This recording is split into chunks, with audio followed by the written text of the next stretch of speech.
Taste the Daily. AIADMK பொதுச் செயலாளர் Edappadi K பழனிசாமியின் மக்களை காப்போம் தமிழகத்தை மீட்போம் எழுச்சி பயணத்தின் 9வது நாளில் மயிலாடுதுறை மாவட்டத்தில் கழக பொதுச் செயலாளர் சூறாவளி பிரச்சாரம் மேற்கொண்டு வருகிறார். மயிலாடுதுறை மாவட்டம் சீர்காழி சட்டமன்ற தொகுதிக்குட்பட்ட கொள்ளிடம் கடைவீதி பகுதியில் கழக பொதுச் செயலாளர் மக்களை சந்தித்து வருகிறார். கூடுதல் விவரங்களை நமது தலைமை செய்தியாளர் ஜெயக்குமார் வழங்க கேட்கலாம். வணக்கம் ஜெயக்குமார், விவரங்களை பதிவு பண்ணுங்க. கண்டிப்பாக கண்ணதாசன், இன்றைக்கு மயிலாடுதுறை மாவட்டத்தில் இருக்கக்கூடிய சீர்காழி பகுதிக்கு தற்போது அதிமுக பொதுச் செயலாளர் கொள்ளிடம் கரையில் தொடங்கி தொடர்ந்து 51 மணி நேரத்திற்கு மேலாக உற்சாக வரவேற்பு அளித்துக் கொண்டிருக்கிறார். 50 நிமிடங்களை கடந்தது, 1 மணி நேரத்தை தொடர்புகிறது. திரண்டிருக்கக்கூடிய பல்லாயிரக்கணக்கான மக்கள் மத்தியிலே வாகனம் செல்வதற்கு விலங்குகளை வாகனம் ஊர்ந்து சென்று கொண்டிருக்கிறது. மக்களுடைய கூட்டம் எங்கு பார்த்தாலும் மக்கள் வெள்ளமாக இருக்கிறது. இந்த பகுதியில ஏராளமான மீனவ மக்கள் இருக்கிறார்கள், பெண்கள் இருக்கிறார்கள். உற்சாகமாக அவர்கள் நடனமாடியும் உற்சாகமாக மலர்களை தூவியும் அந்த வரவேற்பை அளித்துக் கொண்டிருக்கிறார்கள். அந்த காட்சியை நாம் பார்த்துக் கொண்டிருக்கிறோம். கட்சி அதிமுக பொதுச் செயலாளர் புரட்சித் தமிழர் எடப்பாடி கே பழனிசாமி அவர்கள் பேசுகிற போது இந்த பகுதியிலே இருக்கக்கூடிய மக்கள் எப்படியெல்லாம் இந்த திமுக அரசால் வஞ்சிக்கப்பட்டார்கள் என்பதை தெளிவுபடுத்துகிறார்கள். லட்சத்தீவை தாரை வார்த்து கொடுத்தது திமுகவும் காங்கிரசும் என்று அதிமுக பொதுச் செயலாளர் புரட்சித் தமிழர் எடப்பாடி கே பழனிசாமி அவர்கள் குற்றம் சாட்டியிருக்கிறார். 16 ஆண்டு காலம் மத்தியிலே திமுகவும் காங்கிரசும் கூட்டணி ஆட்சியை வைத்திருந்தார்கள். ஆனால் எந்தவித நன்மையும் இந்த மக்களுக்கு செய்யவில்லை. 1999ஆம் ஆண்டு பாரதிய ஜனதாவோடு இந்த திமுக அரசு கூட்டணி வைத்திருந்தது. ஆனால் அப்போது கூட இந்த கட்சியை மீட்பதற்கு ஒரு துருப்பையும் இந்த திமுக எந்த விதமான நடவடிக்கையும் மேற்கொள்ளவில்லை என்று குற்றம் சாட்டியிருக்கிறார். மீனவ மக்கள் மீது அக்கறை இருந்தால், மீனவ மக்களுடைய வாழ்வாதாரத்தின் மீது இவர்களுக்கு அக்கறை இருந்தால் அப்போதே கச்சத்தீவை தாரை பார்க்காமல் இருந்திருக்கலாம். அல்லது வாஜ்பாய் பிரதமராக இருந்தபோது, முரசொலி மாறன் அப்போது அமைச்சராக இடம்பெற்ற போது கச்சத்தீவை தாரை பார்க்க கூடாது என்று பேசி தாரை பார்க்காமல் இருந்திருக்கலாம். அப்போதெல்லாம் மீனவ மக்களுடைய பிரச்சனை கச்சத்தீவை தாரை பார்க்க கூடாது என்று இல்லையா என்று கேள்வி எழுப்பியிருக்கிறார். அதே போன்று 10 ஆண்டு காலம் காங்கிரஸ் கட்சியோடு கூட்டணி வைத்திருந்தார்கள். அப்போது கச்சத்தீவை மீட்க வேண்டும், மீனவருடைய வாழ்வாதாரத்தை மீட்டெடுக்க முடியும், கச்சத்தீவை மீட்டால்தான் என்பது புரியவில்லையா என்று கேள்வி எழுப்பியிருக்கிறார். ஆட்சி அதிகாரத்தில் இருந்த போதெல்லாம் மீனவ மக்களுடைய துயரம் குறித்து, மீனவ மக்கள் படக்கூடிய இன்னல்கள் குறித்து இங்கு இருக்கக்கூடிய தெரியவில்லையா என்று கேள்வி எழுப்பியிருக்கிறார். அப்படி இருக்கிற போது தற்போது தேர்தல் வருகிற போது மீனவ மக்கள் மீது ஏதோ இவர்களுக்கு தனியாக அக்கறை வந்துவிட்டது போல தற்போது நாடகம் ஆடிக்கொண்டிருக்கிறார்கள். தேர்தல் வருகிற போதெல்லாம் இப்படிப்பட்ட நாடகத்தை திமுகவினர் அரங்கேற்றுவார்கள்.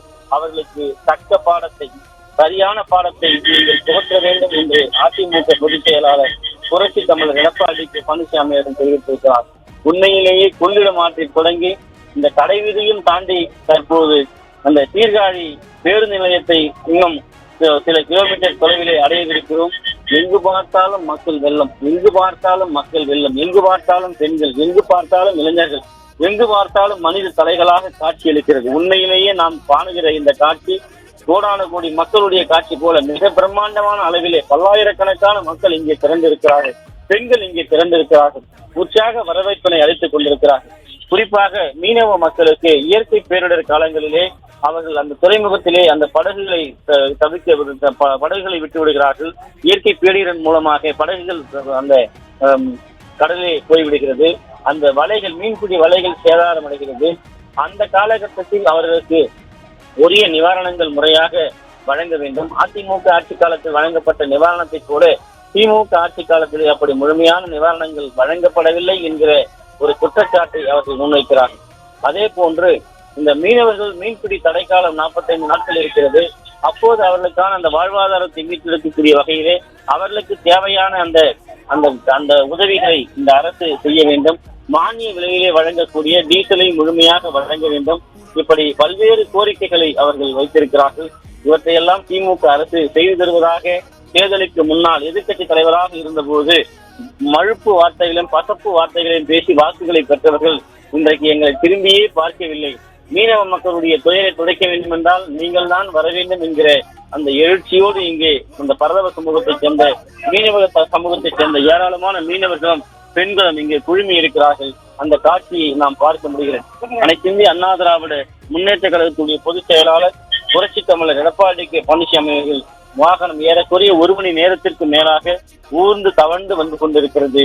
எங்கு பார்த்தாலும் மக்கள் வெள்ளமாக காட்சியளிக்கிறது. அந்த மக்கள் வெள்ளத்திற்கு மத்தியிலே அனைத்து இந்திய அண்ணா திராவிட முன்னேற்ற கழகத்துடைய பொதுச் செயலாளர் புரட்சி தமிழர் எடப்பாடி கே பழனிசாமி அவர்கள் இந்த வேனின் மூலமாக மக்களை பார்த்து கையசைத்து வருகிறார். உற்சாகத்தோடு இரட்டை இலையை கைகளால் அசைத்தபடி அந்த பெண்களும் மீனவ மக்களும் மீனவர்களும் பொதுமக்களும் அவர்களை கொண்டாடி கொண்டிருக்கிறார். ஏனென்றால் அதிமுக அரசு இருந்தபோது செய்த திட்டங்கள் அப்படி. அந்த திட்டங்கள் தான் தற்போது இந்த மக்கள் மனதிலே இடம்பெற்றிருக்கிறது. நீங்கள் பார்த்து கொண்டிருக்கிறது. அதிமுகவுடைய பொதுச்செயலாளருடைய வாகனம் எறும்பு போல சாரையாக வந்து கொண்டிருக்கிறது. அந்த சாரைகளுக்கு மத்தியிலே பல்லாயிரக்கணக்கான எறும்பு கூட்டங்கள் நிற்பது போல மனித கூட்டங்கள், மனித தலைகள் எங்கு பார்த்தாலும் காட்சியளிக்கும்.